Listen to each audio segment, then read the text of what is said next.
Assalamualaikum warahmatullahi wabarakatuh. Selamat datang di video pembelajaran. Kita akan membahas salah satu model pembelajaran aktif dan inovatif, yaitu Discovery Learning. Dengan penerapannya dalam mata pelajaran Pendidikan Agama Islam di tingkat SMP atau MTS. Oke teman-teman, kita langsung masuk ke definisi dari model Discovery Learning. Jadi Discovery Learning ini merupakan model pembelajaran yang dikembangkan pertama kali oleh Jerome Bruner pada tahun 1960-an teman-teman. Jadi model ini adalah model pembelajaran di mana peserta didik itu tidak diberikan informasi secara utuh, secara final oleh guru. Tapi peserta didik itu mereka dituntut aktif untuk menemukan pengetahuan secara mandiri. Dan ada beberapa langkah yang bisa ditempuh, seperti penyelidikan, eksperimen, dan pengamatan. Dalam kesempatan kali ini, saya akan mengutip dua pendapat dari dua tokoh. Yang pertama menurut Hammer yang dikemukakan pada tahun 1997. Discovery Learning mendorong siswa untuk sampai pada suatu kesimpulan melalui aktivitas dan observasi. Sedangkan menurut Hanafiah, pada tahun 2010, model ini melibatkan seluruh kemampuan yang dimiliki oleh peserta didik, di mana kemampuan ini digunakan untuk mencari, menyelidiki secara sistematis, kritis, dan logis. Oke, sekarang kita akan membahas kelebihan dari Discovery Learning. Nah, yang pertama, kelebihan dari Discovery Learning ini adalah membuat siswa lebih aktif dan juga termotivasi secara intrinsik. Nah, itu kelebihan yang pertama. Kemudian kelebihan yang kedua adalah pembelajaran lebih bermakna daripada sekadar membaca buku teks. Yang ketiga, siswa bisa memperoleh keterampilan investigatif dan juga reflektif. Nah, ini yang keempat, mengembangkan strategi belajar dan juga kemandirian. Kemudian yang kelima, belajar dari pengetahuan siswa. Yang keenam, meningkatkan kerja sama kelompok. Dan yang ketujuh, memberikan dan juga dapat memberikan optimisme dan semangat. Kemudian poin terakhir dari kelebihan Discovery Learning ini adalah menumbuhkan rasa ingin tahu dan juga motivasi yang tinggi dari seorang siswa tersebut. Itu beberapa poin yang dapat kita simpulkan dari Discovery Learning. Oke, sekarang kita bahas apa itu kekurangan dari Discovery Learning. Jadi poin pertama dari kekurangan Discovery Learning ini adalah yang pertama, membutuhkan waktu yang sangat lama. Nah, itu. Kemudian poin kedua dari kekurangan Discovery Learning ini adalah memerlukan lingkungan belajar yang dimana lingkungan belajar ini harus kaya sumber. Itu.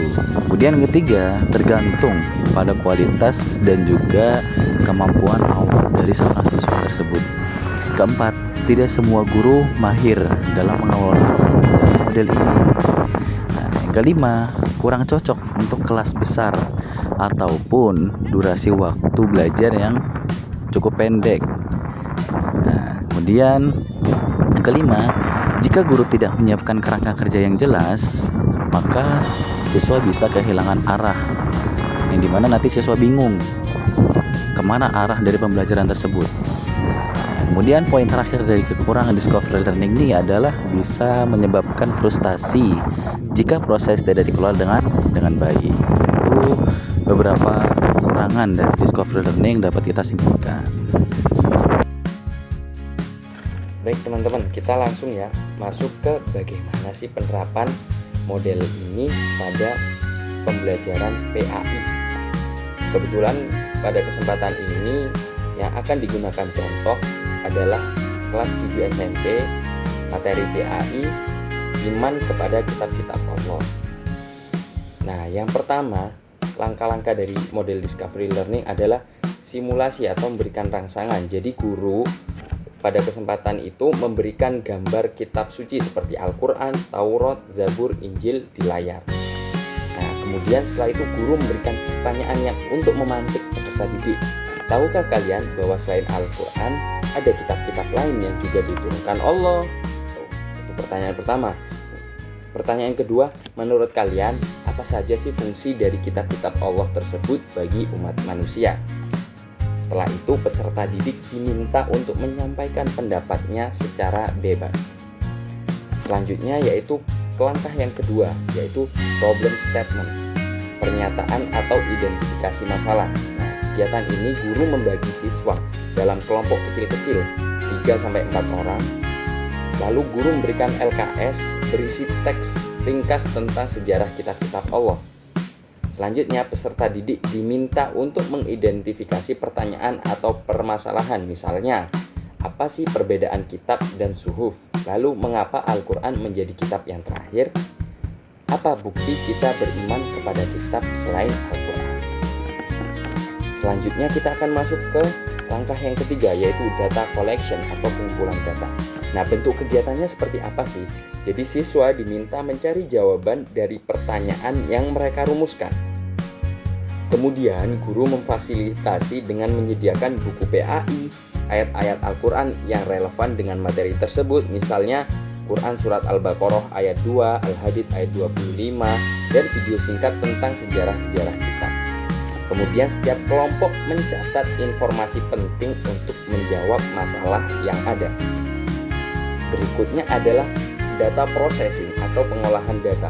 Kegiatan ini peserta didik mengolah data yang telah mereka kumpulkan. Kemudian kelompok menyusun kesimpulan sementara dari hasil penelusuran. Misalnya, kitab adalah wahyu Allah yang dibukukan dan berlaku jangka panjang. Suhuf adalah lembaran-lembaran wahyu yang tidak dibukukan secara luas. Kemudian Al-Quran menyempurnakan kitab-kitab sebelumnya. Nah, berikutnya tahap yang kelima adalah verification atau pembuktian. Nah, bentuk kegiatannya seperti apa sih? Jadi setiap kelompok menyajikan hasil diskusinya di depan kelas. Kemudian kelompok lain diberikan kesempatan untuk bertanya atau memberi tanggapan. Kemudian guru memberikan klarifikasi atau penguatan dari setiap jawaban yang ada, serta memberikan koreksi bila ada pemahaman yang kurang tepat. Nah, berikutnya adalah generalization atau menarik kesimpulan. Jadi bentuk kegiatannya adalah guru dan siswa bersama-sama merumuskan satu kesimpulan pembelajaran tadi. Seperti yang pertama, misal iman kepada kitab-kitab Allah adalah meyakini bahwa Allah telah menurunkan wahyu kepada Rasulnya dalam bentuk kitab atau suhuf. Yang kedua, terdapat 4 kitab yang wajib diimani, Taurat, Zabur, Injil, dan Al-Quran. Yang ketiga, Al-Quran adalah kitab terakhir dan menjadi pedoman umat Islam hingga akhir zaman. Jadi itu contoh penerapannya. Mudah-mudahan kita sudah paham ya dengan cara penerapannya. Free learning adalah model pembelajaran aktif yang memberikan ruang bagi siswa untuk mengalami proses belajar secara mandiri, menyenangkan, dan mendalam. Memiliki tantangan, penerapannya dalam mata pelajaran PAI di tingkat SMP atau MTS sangat memungkinkan selama guru dapat memfasilitasi dan mengelola prosesnya dengan baik. Menutup video pembelajaran kali ini dengan salah satu kutipan dari tokoh Benjamin Franklin. Tell me and I forget, teach me and I remember, involve me and I learn. Terima kasih. Wassalamualaikum warahmatullahi wabarakatuh.